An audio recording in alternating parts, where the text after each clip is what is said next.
আজি গণেশ পূজা গণেশ বন্দনাৰে মুখৰিত সমগ্ৰ ৰাজ্য মন্দিৰে মন্দিৰে বিঘ্ন বিনাশনৰ পূজা অৰ্চনা ৰাজ্যৰ প্ৰতিটো গণেশ মন্দিৰত আজি ভক্তৰ লানি নিচিকা ভিৰ হিন্দু বিশ্বাস অনুসৰি প্ৰতি মাঘ মাহৰ শুক্লপক্ষৰ চতুৰ্থী তিথিৰ দিনটোতে পালন কৰা হয় ধন সম্পত্তিৰ দেৱতা গণেশৰ পূজা এয়া মহানগৰীৰ গণেশগুৰিৰ গণেশ মন্দিৰৰ দৃশ্য সিদ্ধিবিনায়কৰ আশীৰ্বাদ ল'বলৈ ভক্তই কৰিছেহি ভিৰ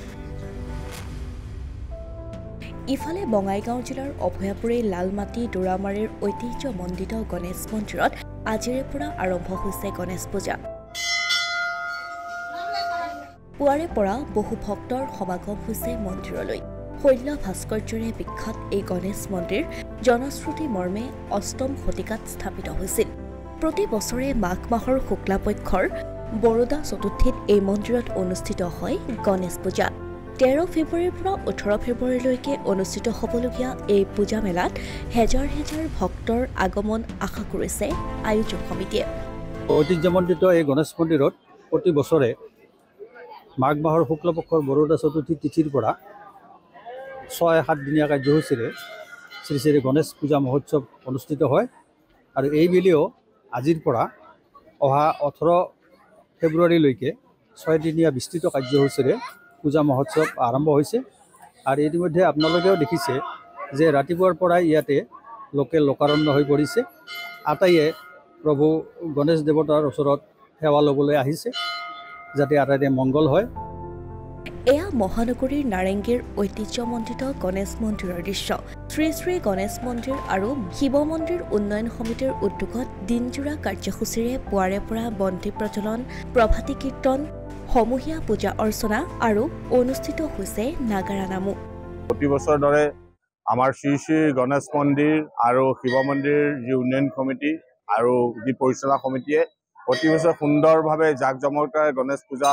চতুৰ্থী পূজাখনি পাতি আহিছে অগণন ভক্তমান ৰাইজৰ সমাগম হয় এইবাৰো তাৰ নহয়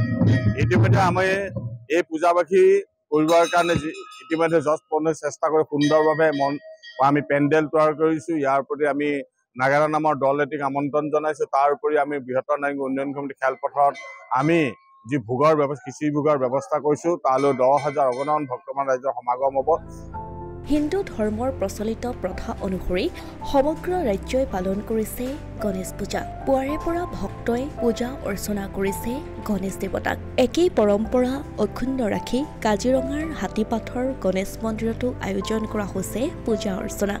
এই মানে আমাৰ গণেশ চতুৰ্থী আৰু প্ৰত্যেক বছৰে এই হাতীপাথৰ কহৰা কাৰ্বি আংলং হাতীপাথৰ বুলি জেগাডোখৰ কিন্তু প্ৰত্যেক বছৰে আমি গণেশ চতুৰ্থী মানে গণেশ পূজা অনুষ্ঠিত হয় সেয়েহে আজিও আমি মানে ইয়াত অনুষ্ঠিত কৰিব ওলাইছোঁ ইয়াত বহুতো বিশ্বাস আছে কাৰণ এই পাথৰ যে কোনোবা এজন যে বনাইছে সেইটো বুলি নহয় ইয়াৰ পাথৰ যিটো এতিয়া গণেশ যিটো মূৰ্তি এটা আছে সেইখন নিজে উৎপত্তি হোৱা আৰু এইখিনি আগত আমি যেতিয়া সৰু আছিলোঁ তেতিয়া এইখিনি জেগা তেনেকুৱাকৈ নাছিলে হয় মানে ইয়াত এজন ব্যক্তিয়ে আহি এই মূৰ্তিখিনি উলিয়াই এইখিনি মন্দিৰ স্থাপন কৰা হৈছে সেইখিনি মন্দিৰ এতিয়া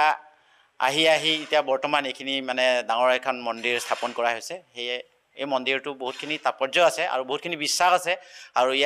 এই মন্দিৰত মানে বহুত দূৰ দূৰণি ভক্তপ্ৰাণসকলে ইয়াত আহি গণেশ পূজা তথা গণেশৰ ওচৰত আহি সেৱা লয় আৰু চৰণ লয় আৰু তেওঁলোকৰ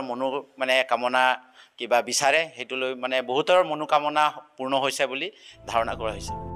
উল্লেখ্য যে জনশ্ৰুতি অনুসৰি স্বৰ্গদেউ গদাধৰ সিংহৰ স্মৃতি বিজড়িত কাৰ্বি পাহাৰৰ নামনিত হাতীৰ আকৃতিৰ শিলাখণ্ডই শিল্পীৰ হাতৰ পৰশত ৰূপ পাইছিল গণেশ দেৱতাৰ আৰু তেতিয়াৰে পৰা সমগ্ৰ অঞ্চলটোত এই মন্দিৰ ভাগক হাতীপাথৰ হিচাপে জনা যায় অতীজৰে পৰা পূজা অৰ্চনা কৰি অহা হৈছে এই মন্দিৰত অসমীয়া প্ৰতিদিন ডিজিটেল ডেস্ক